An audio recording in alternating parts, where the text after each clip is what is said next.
It's a side of the immigration debate that we may not hear as much about. Children crossing over into America without their parents. Caifa tells us why Republicans are now slamming the Obama administration on this issue.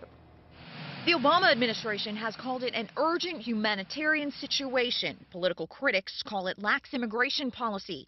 U.S. authorities say as many as 80,000 unaccompanied minors will cross the border into the U.S. this year, most from Mexico, Honduras, El Salvador, and Guatemala. These children are making a dangerous journey based on misinformation and the false promise of amnesty. Before a House panel Tuesday, Homeland Security Secretary Jay Johnson outlined recent Obama administration efforts to help, including more than $250 million for Central American governments and a public information campaign to keep people from making the risky journeys. But we're also building, as I mentioned, increased detention capability for adults who bring their kids into the country to expedite their removal and return back to their home nations. Some members argued the stream of unaccompanied children is a distraction to the U.S. Border Patrol at key entry points. Border Patrol agents and ICE officers who are looking after these children are being taken away from their main duty. Others warned against political debate overwhelming the issue. For those out there who are looking for simple answers